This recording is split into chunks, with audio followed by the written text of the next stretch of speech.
छत्तीसगढ़ की सियासत से इस वक्त की सबसे बड़ी, सबसे सनसनीखेज और सबसे चौंकाने वाली खबर एक ऐसा राजनीतिक भूचाल जिसने दिल्ली से लेकर रायपुर तक के गलियारों में हड़कंप मचा दिया है। कहने को तो यह सिर्फ युवा कांग्रेस के प्रदेश अध्यक्ष का चुनाव है, कहने को तो यह नौजवानों की जंग है, लेकिन पर्दे के पीछे जो खेल शुरू हो चुका है उसने छत्तीसगढ़ कांग्रेस के दो बड़े सुरमाओं को आमने सामने खड़ा कर दिया। नमस्कार, उज्जवल भूमि देख रहे हैं आप अभिषेक दुबे के साथ। एक तरफ है छत्तीसगढ़ के तेवरमंद चाणक्य यानी पूर्व मुख्यमंत्री भूपेश बघेल और दूसरी तरफ है फायर ब्रांड जो खुद यूथ कांग्रेस की रग रग से वाकिफ है, विधायक देवेंद्र यादव। लेकिन ट्विस्ट सिर्फ इतना ही नहीं है, इस शतरंज की बिसात पर दो और ऐसे बड़े खिलाड़ियों ने एंट्री मार दी है जिनके एक साइलेंट मूव ने पूरी बाजी को पलट कर रख दिया है। ऐसे में बड़ा सवाल खड़ा हो गया है कि क्या भूपेश बघेल का अभेद्य किला इस बार ठहरने वाला है? क्या जेल की सलाखों से सीधे निकलकर कोई नया किंग मेकर बनने की दहलीज पर खड़ा है? और वो कौन सा सीक्रेट फॉर्मूला है जिसने छत्तीसगढ़ कांग्रेस के समीकरणों को हमेशा हमेशा के लिए बदलने का अल्टीमेटम दे दिया है?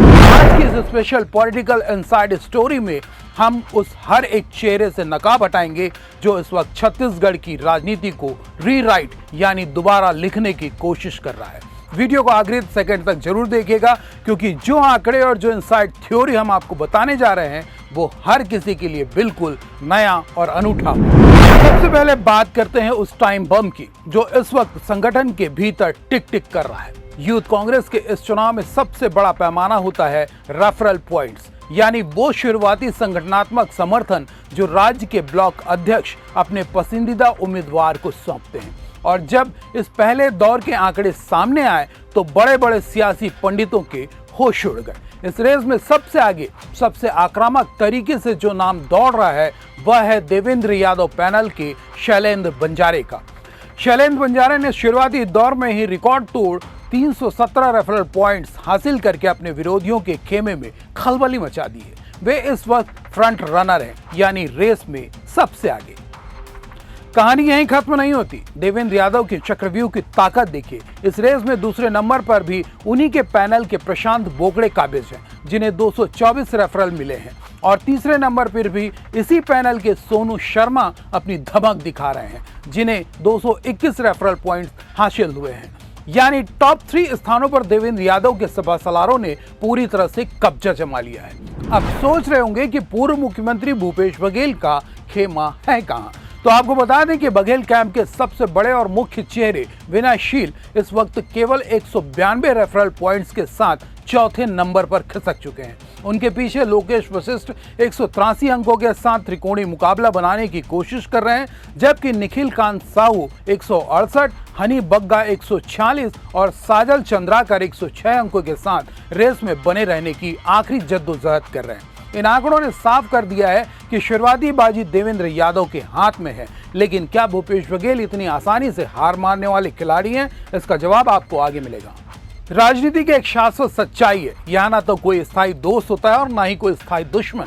समय बदलता है तो समीकरण भी बदल जाते हैं। एक दौर था जब भूपेश बघेल और देवेंद्र यादव को एक ही गुट का, एक ही पाले का सबसे मजबूत सपा सलार माना जाता था, लेकिन आज यूथ कांग्रेस के इस कमान पर कब्जे के लिए दोनों के बीच क्रॉस फायर यानी आमने सामने की जंग छिड़ चुकी है। देवेंद्र यादव जो खुद भिलाई से विधायक हैं और जिन्होंने अपनी राजनीति की शुरुआत ही एनएसयूआई और यूथ कांग्रेस की जमीन को सींच कर की थी, वे संगठन की एक एक नस से वाकिफ हैं। वे जानते हैं कि बूथ से लेकर ब्लॉक स्तर तक युवाओं को अपने पाले में कैसे लाया जाता है। उन्होंने इस चुनाव को अपनी प्रतिष्ठा का सवाल बना लिया है। दूसरी तरफ है पूर्व मुख्यमंत्री भूपेश बघेल। विधानसभा चुनाव के बाद से संगठन के भीतर उनके प्रभाव को लेकर कई तरह की चर्चाएं थी। ऐसे में अपनी राजनीतिक प्रासंगिकता और संगठन पर अपना दबदबा कायम रखने के लिए बघेल के लिए यह चुनाव करो या मरो जैसा है। उनके सपा सलार विनयशील का चौथे नंबर पर होना बघेल कैंप के लिए एक बहुत बड़ा वेकअप कॉल है। राजनीतिक गलियारों में यह सुगबुगाहट तेज है कि बघेल कैंप अब बैक स्टेज से कुछ ऐसा बड़ा करने की फिराक में है जिससे पूरी बाजी को आखिरी वक्त में पलटा जा सके। लेकिन इस पूरी सियासी जंग का सबसे बड़ा एक्स फैक्टर कौन है? वो नाम है शैलेंद्र बंजारे। बलौदाबाजार जिले के एक बेहद छोटे और साधारण से गांव रसेड़ा से निकलकर यूथ कांग्रेस के सबसे बड़े पद की दहलीज तक पहुंचने वाले इस युवा नेता की कहानी किसी फिल्मी स्क्रिप्ट जैसी है। शैलेंद्र बंजारे कोई ड्राइंग रूम पॉलिटिशियन नहीं है। वे 2022 से बलौदाबाजार यूथ कांग्रेस के जिला अध्यक्ष हैं और हाल ही में जिला पंचायत चुनाव में भारी मतों से जीतकर उन्होंने साबित कर दिया कि उनके पास अपनी खुद की जमीन है, अपना खुद का जनाधार है। लेकिन उनकी दावेदारी को सबसे ज्यादा बारूद कहां से मिला? इसकी कड़ियां जुड़ती हैं बलौदाबाजार के ऐतिहासिक और विवादित आगजनी कांड से। जब इस कांड के बाद विधायक देवेंद्र यादव को जेल भेजा गया तो उनके साथ कंधे से कंधा मिलाकर जेल जाने वाले नेताओं में शैलेंद्र बंजारे भी शामिल थे। राजनीति में एक पुरानी कहावत है, जो जेल की हवा खाकर निकलता है, कार्यकर्ता उसे अपना मसीहम मानने लगते हैं। बंजारे के साथ भी ठीक यही हुआ। जेल की सलाखों के पीछे गुजारे उस वक्त ने उन्हें आम कार्यकर्ताओं के बीच एक संघर्षशील नेता के रूप में स्थापित कर दिया और आज उसी क्रेडिबिलिटी के दम पर वे 317 रेफरल लेकर सबको पछाड़ चुके हैं। अब आते हैं उस सस्पेंस पर जिसने इस पूरी कहानी को एक नया मोड़ दे दिया है। क्या यह लड़ाई सिर्फ देवेंद्र यादव और भूपेश बघेल की है? जवाब है नहीं। इस खेल में दो और ऐसे बड़े नाम शामिल हो चुके हैं जो कैमरे के सामने तो कुछ नहीं बोल रहे, लेकिन उनकी एक खामोशी बहुत कुछ बयां कर रही है।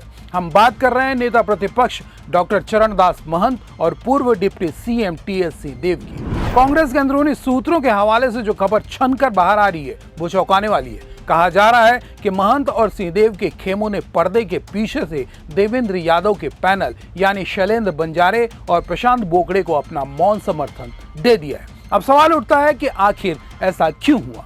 इसके पीछे की क्रोनोलॉजी को समझिए। विधानसभा चुनाव में कांग्रेस की करारी हार के बाद प्रदेश के सीनियर लीडर्स अब संगठन के भीतर किसी एक क्षत्रप का एक छत्र राज नहीं चाहते। वे पावर को बैलेंस करना चाहते हैं। देवेंद्र यादव के युवाओं के बीच बढ़ते क्रेज को देखते हुए इन दिग्गज नेताओं ने उन्हें आगे बढ़ाने का फैसला किया है ताकि सूबे की सियासत में एक नया पावर सेंटर खड़ा किया जा सके और भूपेश बघेल के प्रभाव को संतुलित किया जा सके।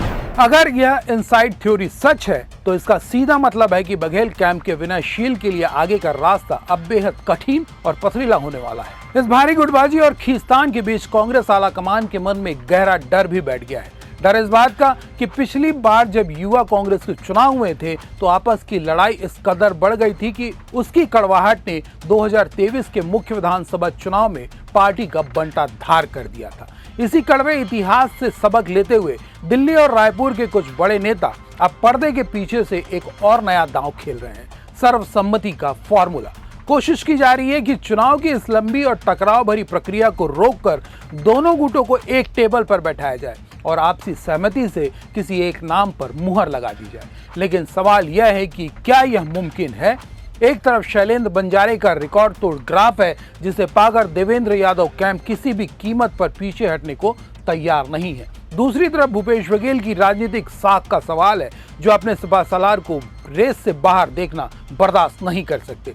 ऐसे में क्या कोई बीच का रास्ता निकलेगा या फिर यूथ कांग्रेस का यह चुनाव छत्तीसगढ़ कांग्रेस में एक और बड़े बिखराव की वजह बनेगा? ध्यान देने वाली बात है कि यह चुनाव सिर्फ एक युवा संगठन के अध्यक्ष का चुनाव नहीं है। यह चुनाव तय करेगा कि साल 2028 के विधानसभा चुनाव में कांग्रेस की कमान किस गुट के हाथ में होगी। क्या देवेंद्र यादव छत्तीसगढ़ कांग्रेस के नए किंग मेकर बनकर उभरेंगे या फिर भूपेश बघेल अपने एक ही मूव से पूरी बिसात को पलट देंगे? स्क्रूटनी और सदस्यता सत्यापन का काम अभी जारी है। अंतिम फैसला आना अभी बाकी है। लेकिन आपकी इस पूरे सियासी ड्रामे पर क्या राय है? आपको क्या लगता है छत्तीसगढ़ युवा कांग्रेस का अगला अध्यक्ष किसे होना चाहिए? संघर्ष की भट्टी से तपे शैलेंद्र बंजारे को या फिर बघेल कैंप के विनाशशील को? अपनी राय नीचे कमेंट बॉक्स में जरूर लिखिएगा। अगर आपको यह इनसाइड पॉलिटिकल एनालिसिस पसंद आया हो तो वीडियो को लाइक करें, ज्यादा से ज्यादा शेयर करें और छत्तीसगढ़ की राजनीति की ऐसी ही बेबाक और धमाकेदार खबरों के लिए हमारे चैनल को सब्सक्राइब करना बिल्कुल ना भूलें। मिलते हैं अगले वीडियो में। नमस्कार।